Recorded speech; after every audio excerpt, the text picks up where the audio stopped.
আজকে আমরা দেখবো হলো আমাদের আর মেইন টপিকসের থেকে দুটা জিনিস এখানে আছে। আচ্ছা, সামনে একটা জিনিস ছেড়ে এসেছি, এইটা এটা নিয়ে একটু কথা বলতে হবে।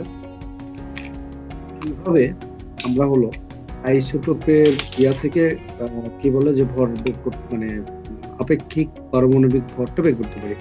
তো আপেক্ষিক পারমাণবিক ভর তোমার হচ্ছে দুইটা ভাবে বের করা যায়, সেটা তোমাদের বইয়ে দেওয়া আছে। একটা হচ্ছে কি বলে যে আইসোটোপের প্রাপ্যতার উপরে ভিত্তি করে, আর আরেকটা হচ্ছে কোনো কিছুর সাপেক্ষে। আজকে আমরা দেখবো যে একটা টাইপ আমাদের হয়ে গেছিল, দেখো তো এটা নিয়ে তোমাদের মনে পড়ে কিনা, যে পর আইসোটোপের প্রাপ্যতার উপরে ভিত্তি করে আমাদের হচ্ছে আপেক্ষিক পারমাণবিক ভর এভাবে বের করা হয়।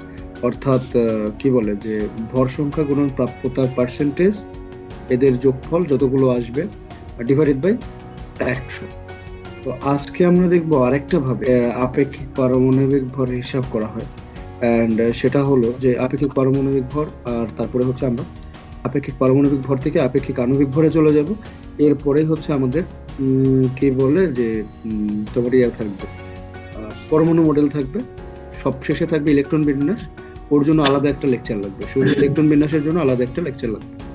ওটা ওদিন ওদিন কিন্তু অনেক বিন্যাস। বেশি প্রিপেয়ার থাকতে হবে। ওকে, জি ভাইয়া। শুরু করা যাক। আপেক্ষিক পারমাণবিক ভর, আমি তোমাদেরকে আগে বলেছিলাম যে আপেক্ষিক পারমাণবিক ভরের কোনো ইউনিট নাই, আর একক হয় না। কেন একক হয় না? দেখো, একটা ভরকে আমরা আরো একটা ভর দিয়ে ভাগ করছি। অর্থাৎ একটা মৌলের প্রকৃত ভরকে যদি আমি অন্য একটা মূল, আমি এখানে রেসপেক্ট দুইটা আসতেছে, তো এটা নিয়ে অনেক কাহিনী আছে আসলে, এটা মতবিরোধ আছে। তো এই জিনিসটার সাথে মিল পড়ে কিভাবে দেখো, তুমি যদি ধরো তুমি হচ্ছে বাজার থেকে আহ, চাল কিনলা, চাল কিনলা 5 কেজি। তাহলে ওটা কিভাবে মেজার করা হলো?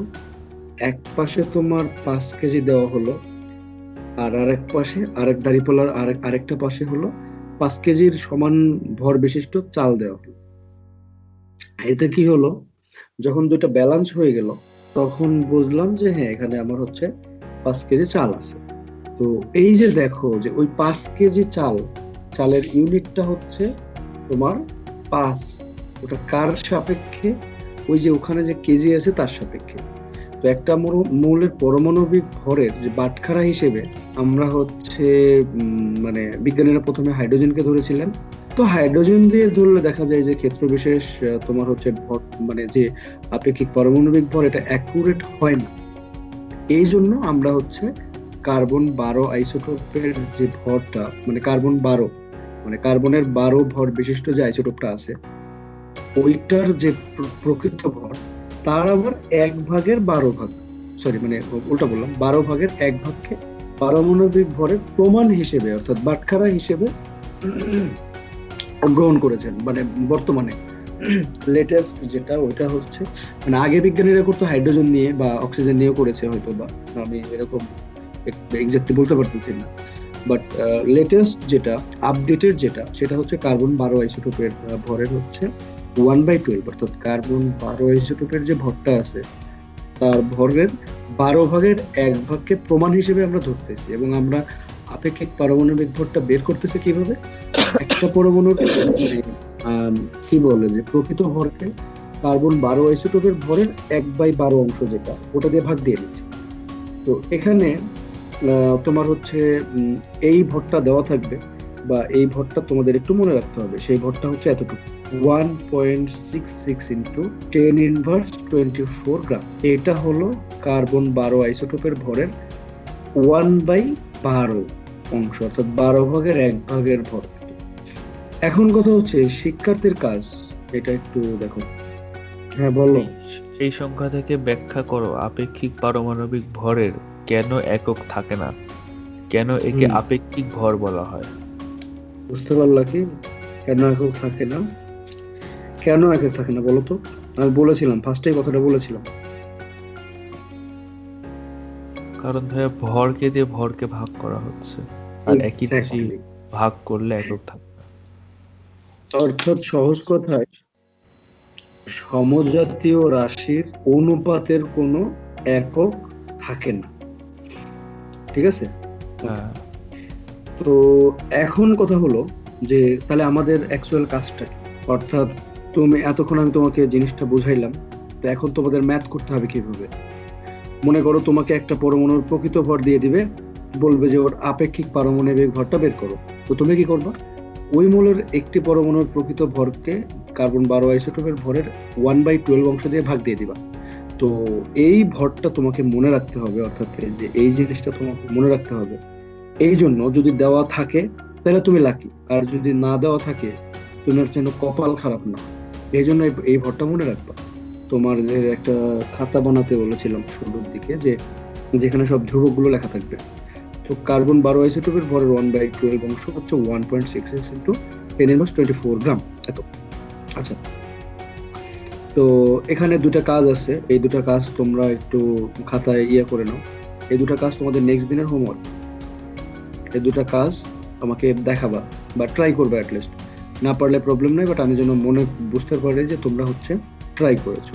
তো আমি এখান থেকে একটু ডিটেলসে কথা বলার জন্য হোয়াইট বোর্ডে চলে যাচ্ছি। তো দেখো, ওখানে আমরা যে সূত্রটা পড়েছিলাম, যে একটু শর্টেই লিখবো, আপেক্ষিক পারমাণবিক ভর সমান, এখানে ছিল একটা আমি অত ডিটেলসে লিখতেছি না, একটা পরমাণুর প্রকৃত ভর ডিভাইডেড বাই ছিল হলো কার্বন-12 আইসোটোপের অর্থাৎ 12C এর যে ভর, তার 1/12, এত ভরের এত অংশ। তো আমরা এই টোটাল মানটাকে এটা দিয়ে লিখতে পারি যে কত যেন ছিল, এটা 6.44 না?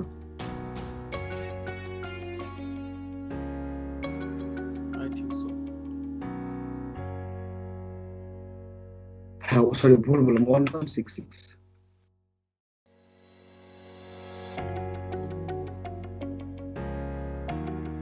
1.10⁻24 গ্রাম।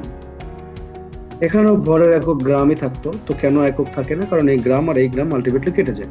আপেক্ষিক পারমাণবিক ভরের কোনো একক থাকে না। ওকে, তো এখানে একটা জিনিস খেয়াল করো, হ্যাঁ, একক গুণাকারে থাকে এবং একক কাটাকাটি করা যায়। স্বাভাবিক নিয়মের মতোই, স্বাভাবিক ম্যাথের মতো এককও কাটাকাটি করা যায়। উপরে যদি মিটার স্কয়ার থাকে আর নিচে যদি মিটার থাকে, তাহলে এখানে মিটার স্কয়ার মানে এখানে মিটার ইন্টু মিটার আছে। একটা মিটার আর এই স্কয়ারটা কেটে যায়, সহজ করে স্কয়ারটা কাটে না, মিটার ইন্টু মিটার কেটে যায়, আর একটা মিটার থাকে। ঠিক আছে, এটা এককের নিয়ম, এটা কাটা যায়। এটা মনে মনে কাটি আমরা, বাট ওইভাবে কাটা হয় না, বাট এটা এভাবেই, এর ফিজিক্স এটাই, থিওরি এটাই। ওকে, যাই হোক, তো এখন কথা হলো যে এখান থেকে কি আমাকে শুধু আপেক্ষিক পারমাণবিক ভরে বের করতে দিবে? না, তোমাকে হয় এইটা বের করতে দিবে, না হলে তোমাকে এইটা বের করতে দিবে। এখন কথা হলো যে কোনটা থেকে কোনটা বের করবো। তোমাকে যদি আপেক্ষিক পারমাণবিক, হ্যাঁ হ্যাঁ, এই মানটা ফিক্স, এই মানটা অবভিয়াসলি ফিক্স। কারণ কার্বন-12কে আল্লাহ তাআলা যখন সৃষ্টি করেছেন, তখন এই ভরটা ওর মাঝে দিয়ে দিছে। অ্যাকচুয়ালি এটা কিন্তু কার্বন-12 এর ভর না, এটা কার্বন-12 আইসোটোপের ভরের 1/12। অর্থাৎ কার্বন-12 আইসোটোপের প্রকৃত ভর যদি তুমি বের করতে চাও, তাহলে এই 12 দিয়ে এটাকে গুণ করতে হবে। আমি কি বলতে পারলাম? ওকে, আচ্ছা, তো এখন কথা হলো যে তোমাকে হয় এটা বের করতে দিবে, নাহলে এটা বের করতে দিবে। তো প্রকৃত ভর, মনে করো আপেক্ষিক পারমাণবিক ভর থেকে প্রকৃত ভর বের করার নিয়ম হলো, তুমি জাস্ট পক্ষান্তর করে দাও, তাহলে কি হবে? এই আপেক্ষিক পারমাণবিক ভরটা এখানে আসবে, ইনটু এটা আসবে 1.66 into 10⁻⁻24 gram is equals to প্রকৃত ভর। বুঝলো তো? অর্থাৎ সামারি যদি করি, তাহলে আপেক্ষিক পারমাণবিক ভরের সাথে যদি আমি কার্বন-12 আইসোটোপের 1/12 অংশকে গুণ দেই, প্রকৃত ভর পাবো। বিপরীতভাবে প্রকৃত ভরকে যদি আমি কার্বন 12 আইসোটোপের 1/12 অংশ দিয়ে ভাগ দেই, তাহলে আমরা আপেক্ষিক পারমাণবিক ভর পাবো। ঠিক আছে, আমার মনে হয় এটা নিয়ে অনেক কথা বলা হয়ে গেছে। আমার মনে হয় না তোমাদের কোনো কনফিউশন থাকার কথা। Okay, তাহলে আমরা পরের স্টেপে যাই। ও, এখন ব্যাপার হলো যে আপেক্ষিক পারমাণবিক ভর থেকে আপেক্ষিক আণবিক ভর এটা কিভাবে নির্ণয় করা হয় ওটা দেখব। তো এটা একটু মুছে ফেলতে হবে। মানে তুমি জাস্ট এখান থেকে আপেক্ষিক পারমাণবিক ভরটা নিবা, আর এখন আপেক্ষিক পারমাণবিক ভর থেকে কিভাবে আপেক্ষিক আণবিক ভরটা নির্ণয় করা হয় এটা আমরা হচ্ছে এখন দেখব। দেখো, আচ্ছা, কিছু কিছু মৌল আছে যারা জন্মগতভাবে দ্বিপরমাণুক। দ্বিপরমাণুক মানে হচ্ছে এরা কখনো সিঙ্গেলই থাকতে পারে না। যদি তুমি এদের নেচারে বা প্রকৃতিতে যদি এদের সিঙ্গেল রাখো, যে কোনো ভাবে এরা হচ্ছে তোমার অন্য একটা এর সেম অন্য একটা অণু মানে পরমাণু নিয়ে এসে এরা দ্বিপরমাণুক একটা অণু গঠন করবে। এদেরকে বলা হয় হচ্ছে দ্বিপরমাণুক মৌল। তো দ্বিপরমাণুক মৌল হচ্ছে আছে বেশ কয়েকটা, তোমার অক্সিজেন, নাইট্রোজেন, আমি এর লিস্ট আছে কয়টা আছে আমি দিয়ে দিচ্ছি তোমাদেরকে। দাঁড়াও, আছে, আমার ফোনে আছে, ফোন থেকে দিয়ে দিচ্ছি। Of beer, আচ্ছা of ice cold beer. আচ্ছা, ওটা বাদ দাও, এটা হচ্ছে তোমার শর্টে মনে রাখার একটা টেকনিক। তো দ্বিপরমাণু গ্যাস হয়তো আরো থাকতে পারে, দ্বিপরমাণুকের সম্পর্কে আমরা আইডিয়া দিচ্ছি। তোমরা আপাতত এটা মনে রাখবা, তো কটা আছে, একটা, দুটো, তিনটা, চারটা, পাঁচটা, ছয়টা, সাতটা, সাতটা মনে রাখবা। পর্যায় সারণী পড়লে জিনিসটা আরেকটু ক্লিয়ার হবে, বাট এখন মনে রাখবো যে hydrogen, nitrogen, fluorine, oxygen, iodine, chlorine, bromine এরা হচ্ছে বেসিক্যালি দ্বিপরমাণু। অর্থাৎ এদের যদি অণু বলা হয়, মানে যদি তুমি সোডিয়ামের একটা অণু বলো তাহলে সোডিয়াম একাই, ক্যালসিয়ামের একটা অণু বললে ক্যালসিয়াম একাই। যখনই বলবা যে এই সাতটার যে কোনো একটার অণু, তখন মনে করবে এরা দুইটা। আর যদি বলে যে হাইড্রোজেনের একটা পরমাণু, তার মানে এটা একটা। আমি কি বলতে পারলাম? Yup. অণু, সরি, পরমাণু আর পরমাণু মিলে অণু গঠন করে। তো সোডিয়ামের অণুও যা, মানে অণু মানেও ওটা হচ্ছে সিঙ্গেল, পরমাণু মানে ওটা হচ্ছে সিঙ্গেল। আর এই দ্বিপরমাণুকের জন্য অণু মানে হচ্ছে এরা দুইটা, পরমাণু মানে হচ্ছে এদের একটা। তো তোমাকে যদি বলা হয় হাইড্রোজেনের একটি পরমাণুর ভর কত, তুমি অবশ্যই হাইড্রোজেনের একটি পরমাণুর যে ভর আছে ওটা দিয়ে দিবা। যখনই বলবে যে হাইড্রোজেনের একটি অণুর ভর কত, তাহলে হাইড্রোজেনের একটা অণুর ভরকে 2 দিয়ে গুণ দিয়ে দিবা, যে ভর আসবে সেটাই। বুঝতে পারলাম? আচ্ছা, এইটা বিষয়ে হচ্ছে আমাদের হলো পরবর্তীতে আর একটু ক্লিয়ার হবো আমরা। পরবর্তীতে ক্লিয়ার হবো মানে হচ্ছে পর্যায় সারণী যখন পড়বো তখন ক্লিয়ার হবো এরপরে চ্যাপ্টারটা। তো এখন এটা গেল হচ্ছে দ্বিপরমাণুকের আণবিক ভর, তোমার কি বলে যে ইয়া থেকে পারমাণবিক ভর থেকে আণবিক ভর বের করো। এখন ব্যাপার হলো যে আহ, আণবিক ভর বা কি, এটাকে শুধু দ্বিপরমাণুকের জন্যই হয় না, এটা যৌগের জন্য হতে পারে। তো সেই ক্ষেত্রে কি করতে হবে, যেমন কার্বন ডাই অক্সাইডের আণবিক ভর যদি তুমি বের করো, তাহলে কার্বনের পারমাণবিক ভর প্লাস অক্সিজেনের পারমাণবিক ভর ইনটু 2। নাইট্রোজেনের আণবিক ভর যদি তুমি বের করো, তাহলে নাইট্রোজেনের পারমাণবিক ভর ইনটু 2। অর্থাৎ হাইড্রোজেনের এখানে যদি অবশ্যই ম্যাথ আসবে, এবং এইটা ম্যাথের বেসিক। এই বেসিক কাজে লাগিয়ে তোমাকে অনেক কিছু করতে হবে। আমি বুঝি না তুমি ম্যাথ দেখে ভয় কেন পাও, এই ভয়টা তো দূর করতে হবে ভাই। মানে ম্যাথ জিনিস তো সহজ জিনিস, ম্যাথ আসা মানে তোমার জন্য একটা প্লাস পয়েন্ট। তোমার ইতিহাস রচনা করা লাগলো না, মাথা খাটায় 2 মিনিটে করে দিলা, শেষ, ঝামেলা শেষ। ম্যাথ দেখে ভয় পাওয়া যাবে না, ঠিক আছে? আগে বুঝো, দেখো। ম্যাথ বলার সাথে সাথেই তোমার যদি মাথা ঘুরে যায়, তাহলে তুমি এটা অ্যাবজর্ব করতে পারবে না। তুমি দেখো জিনিসগুলো কতটুকু সহজ, এটা আগে খেয়াল করো। তো এখানকার মধ্যে সবচেয়ে বড় যেটা, সেটা আমি ভর নির্ণয় করে দেখাবো, H2SO4। তো এর জন্য আমাদের একটু হেল্প লাগবে, সেটা হচ্ছে যে এটা আমার মুখস্থ আছে, তোমাদেরও ধীরে ধীরে মুখস্থ হবে। হাইড্রোজেনের পারমাণবিক ভর হচ্ছে 1, সালফারের হলো 16, অক্সিজেনের হলো সরি আমি ভুল বললাম, সালফারের হচ্ছে 32, পারমাণবিক ভর হচ্ছে 32, আর অক্সিজেনের হলো 16। ঠিক আছে, এজ ইউ ক্যান সি আমরা একটু হেল্প নিতে পারি। হেল্প হেল্প হেল্প কোথা থেকে পাবো, কোথা থেকে পাবো?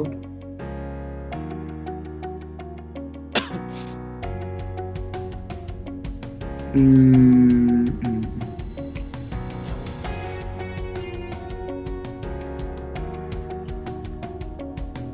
আচ্ছা, নেট সার্চ করে দেখা যাবে বা পরবর্তীতেও তোমরা দেখতে পারবে, অসুবিধা নেই। তো কি বলবো, এদের ভর কিভাবে আমরা নির্ণয় করবো সালফিউরিক অ্যাসিডের জন্য? আমাদের আবার একটু ইয়াতে যাওয়া প্রয়োজন।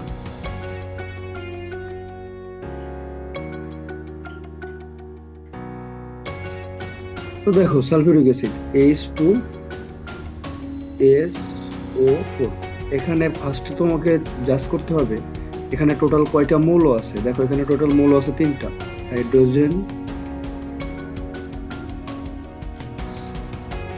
হাইড্রোজেন, সালফার, অক্সিজেন, 3টা মৌল আছে।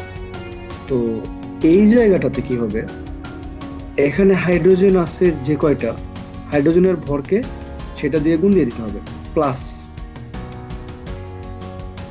সালফার আছে যে কয়টা তার সংখ্যাকে তার ভর দিয়ে গুণ দিতে হবে, প্লাস এইটা। সহজ কথায় কিভাবে আমরা জানি, এখানে একটা ডেটা আছে, সেটা হলো যে হাইড্রোজেনের ভর হলো মোটামুটি 1.00 সামথিং, আমরা 1 ধরি, আর সালফারের ভর ধরি হলো আমরা 32, মানে আপেক্ষিক পারমাণবিক ভর, আর অক্সিজেনের ধরি হলো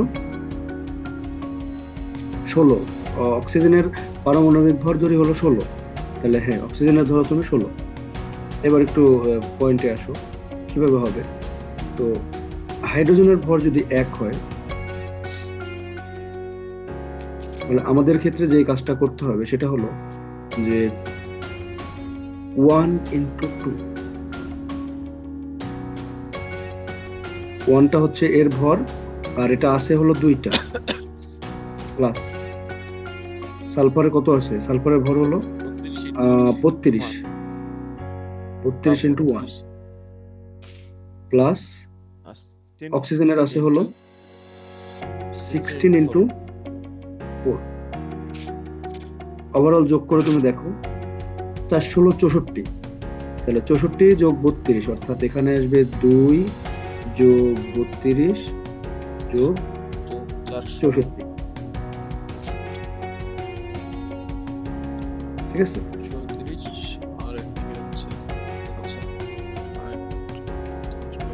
হ্যাঁ এখানে হলো তোমার 96 আর 98 আসবে, 98 আসবে হচ্ছে সালফিউরিক অ্যাসিডের আপেক্ষিক পারমাণবিক ভর, ঠিক আছে? এটা হচ্ছে হ্যাঁ।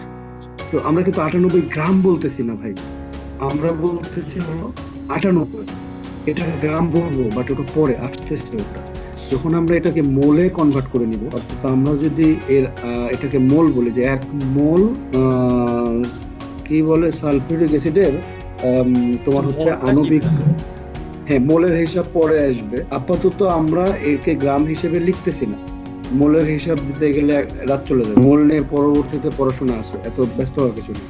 তো তুমি জাস্ট হচ্ছে একটা জিনিস খেয়াল করবা, সেটা হলো যে এটা হচ্ছে আমরা আপেক্ষিক পারমাণবিক ভরে কোনো একক দেব না, এই যে এটাই হলো কারণ, বিশাল একটু আগে বললাম। ক্লিয়ার? এ পর্যন্ত ক্লিয়ার? দুজনই? জি ভাইয়া।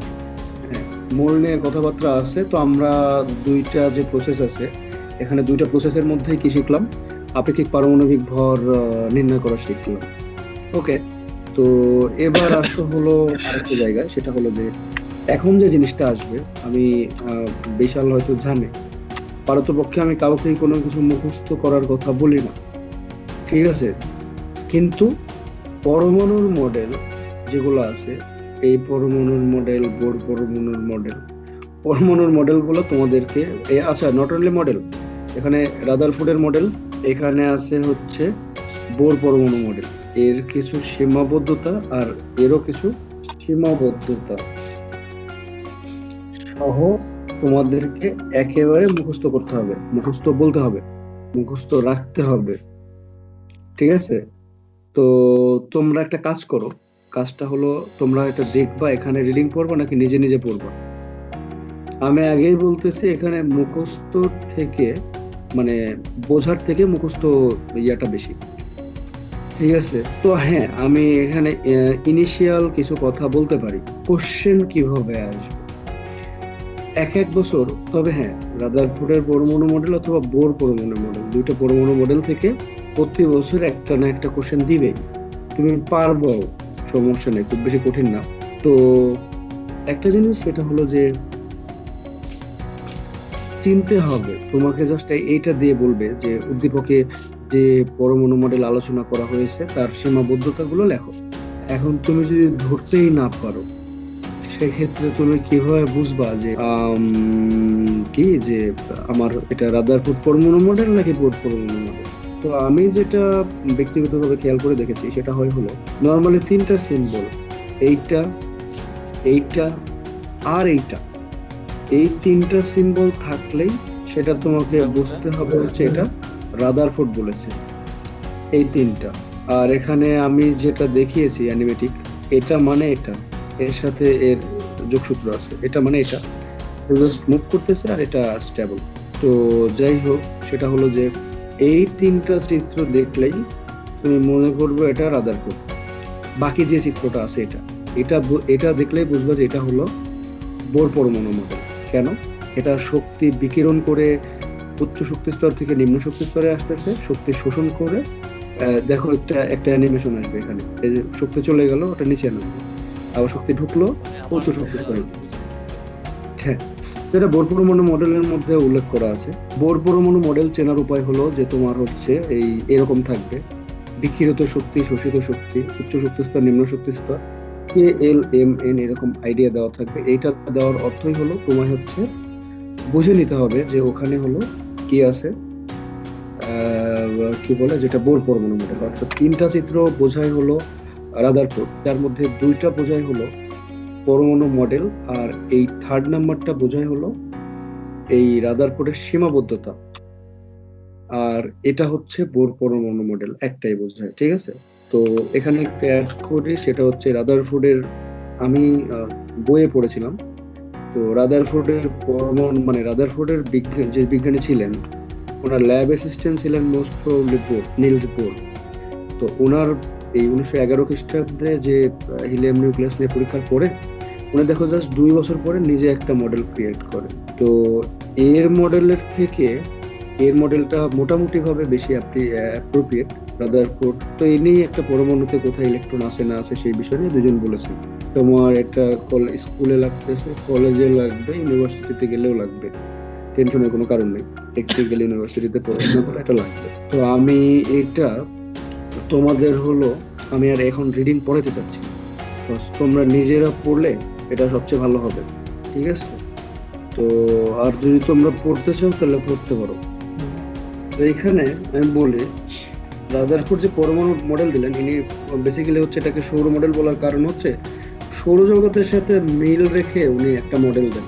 তো ওনার এই মডেলগুলোর পরবর্তী লিমিটেশন বা সীমাবদ্ধতা ওখানে পাওয়া যায়, ওটা পরবর্তীতে দেখবো। তো উনি যে তিনটা স্টেটমেন্ট দিলেন সেখানে হচ্ছে পরমাণু বিদ্যুৎ নিরপেক্ষতা আমি আগেও বলেছি যে ভিতরে যতগুলো প্রোটন থাকবে নিউক্লিয়াসে, ঠিক বাইরে ঠিক ততগুলো, এবং তার চার্জ নিরপেক্ষ থাকবে, বাইরে ততগুলো ইলেকট্রন থাকবে। আর 3 নম্বর কথা যেটা বলতেছে যে তিনি জাস্ট একটা জিনিস, এটা ওখানে লিমিটেশনে বলা আছে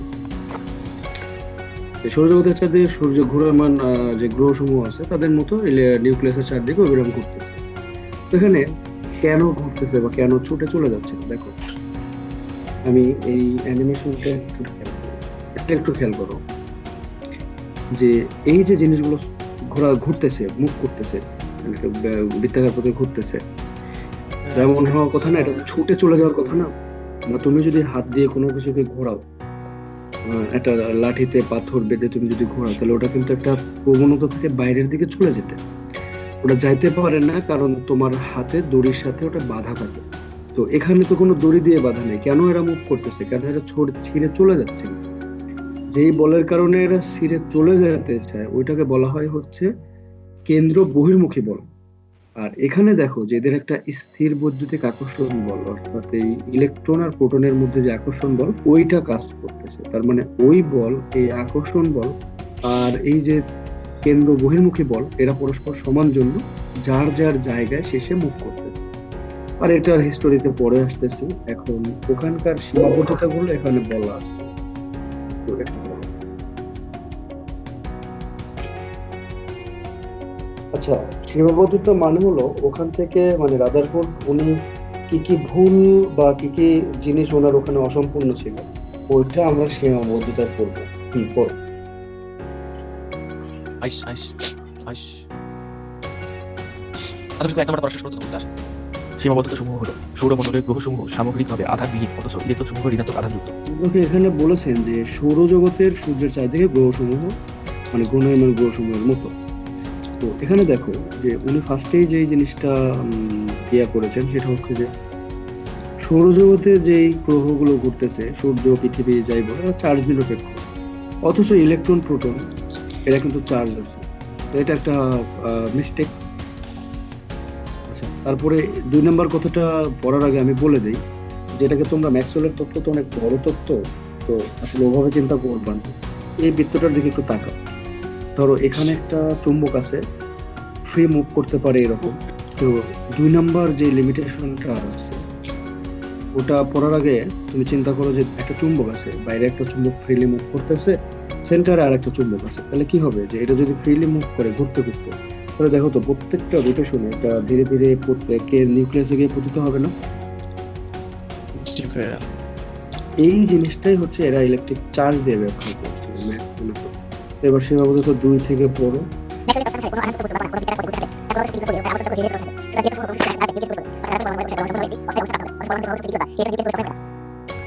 পরমাণুর জি ভাইয়া।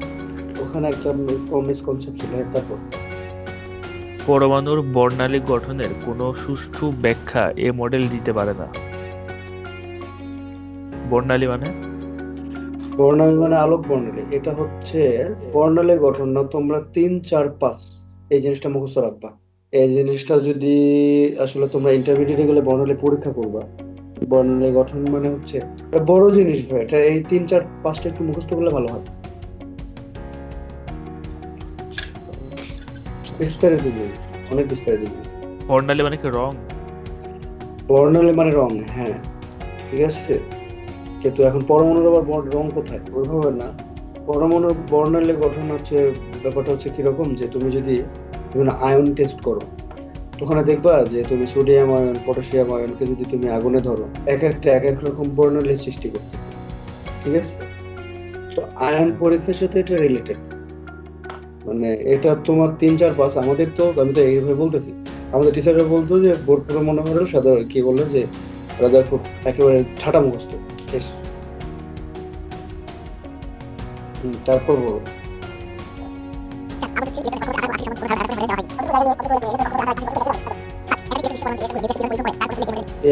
এই মডেলে নেই। আচ্ছা, আমি এখন যেটা বলি সেটা হচ্ছে যে এখানে যেটা বলা হয়েছে সেটা হচ্ছে মোটামুটি এক ইলেকট্রনের জন্য, একটা ইলেকট্রনের জন্য।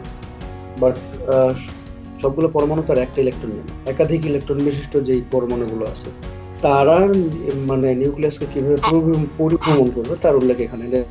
ওটা গেলে রাদারফোর্ড। পরে হচ্ছে বোরেরটা পড়ো। বোরেরটা অবশ্য মোটামুটি ইজি আছে, আর বোরেরটার থেকে আমাদের ইলেকট্রন বিন্যাসে ঢুকে যাবে। আজকের লাস্ট টপিক হচ্ছে বোর পরমাণু মডেল।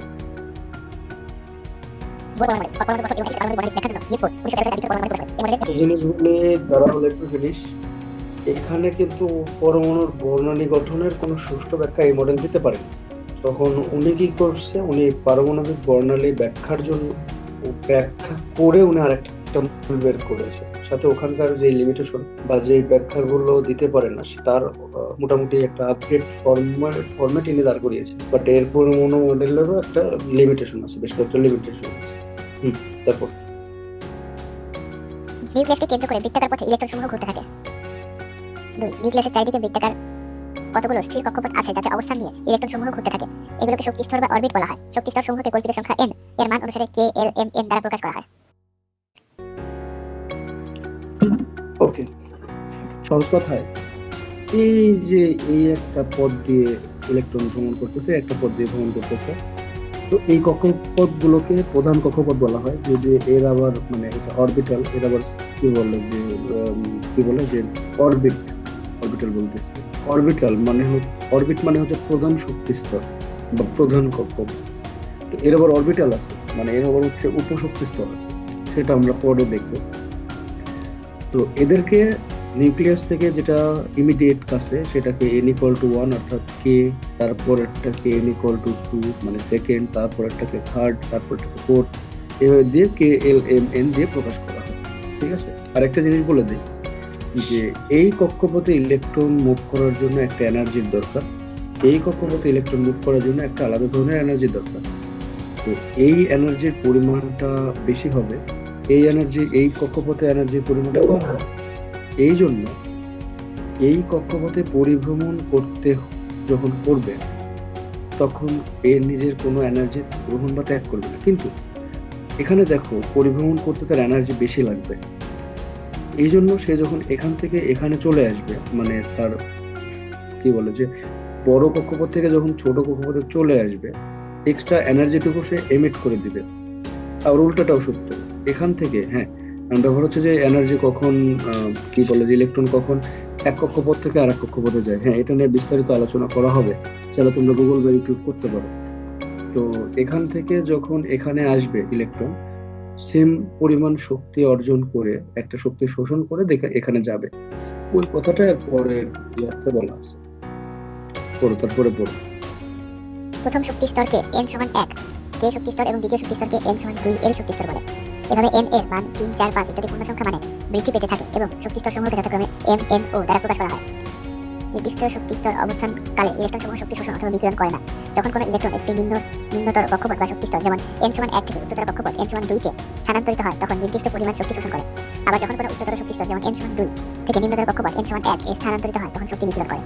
এই যে দেখো ওই জিনিসটা অ্যানিমেশনের জিনিসটা এখানে ফুটিয়ে তোলা হয়েছে। আর এই যে বর্ণালীর ডেফিনেশন তুমি এখানে পাইতে পারো একটা শক্তিকে, এই যে মনে করো এখান থেকে এখান পর্যন্ত যে একটা ইলেকট্রন আসবে, তো এই ইলেকট্রনটা আসার জন্য এক ধরনের এনার্জি এমিট করবে। কিভাবে এমিট করবে সেটা বর্ণালী হিসেবে, ঠিক আছে, একটা এনার্জি একটা বর্ণালী হিসেবে প্রকাশ করবে, একটা আলো হিসেবে প্রকাশ করবে। বোর পরমাণু মডেলের কিছু সীমাবদ্ধতা আছে, ওই সীমাবদ্ধতা গুলো মাত্র দুইটা। বোর পরমাণু মডেলের যেমন অনেক সফলতা রয়েছে তেমনি এর কিছু সীমাবদ্ধতা রয়েছে। যেমন 1, বোর পরমাণু মডেল এক ইলেকট্রন বিশিষ্ট হাইড্রোজেন পরমাণুর বর্ণালী ব্যাখ্যা করতে পারলেও একাধিক ইলেকট্রন বিশিষ্ট পরমাণু সমূহের বর্ণালী ব্যাখ্যা করতে পারে না। 2, এর শক্তি স্তর হতে অপর শক্তি স্তরে ইলেকট্রন স্থানান্তর ঘটলে বোর পরমাণু মডেল অনুসারে বর্ণালীতে একটি করে রেখা সৃষ্টি হওয়ার কথা, কিন্তু হাইড্রোজেন ও অন্যান্য পরমাণু সমূহের আয়নের রেখা বর্ণালী অধিকতর সূক্ষ্ম যন্ত্র দ্বারা পরীক্ষণ করলে দেখা যায় প্রতিটি রেখা কয়েকটি সূক্ষ্ম রেখায় বিভক্ত থাকে।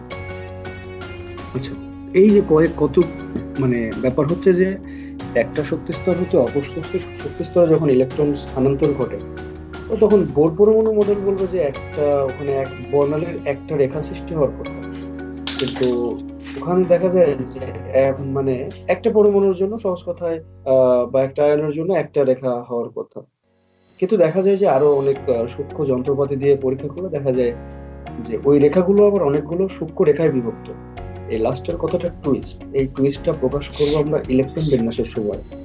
আমি এখানে একটু বলে নেই, এই যে মানে উনি যে কয়েকটি সূক্ষ্ম রেখা পাইলেন এর সাথে উপশক্তি স্তরের একটা মিল আছে। উপশক্তি স্তরের মানে শক্তি স্তর, প্রধান শক্তি স্তরের উপশক্তি স্তর, এর সাথে উপশক্তি স্তরের একটা রিলেশন আছে, ওইটা আমরা ওখানে বলবো। আজকের ক্লাস নিয়ে কারো কোনো কোশ্চেন থাকলে করতে পারো।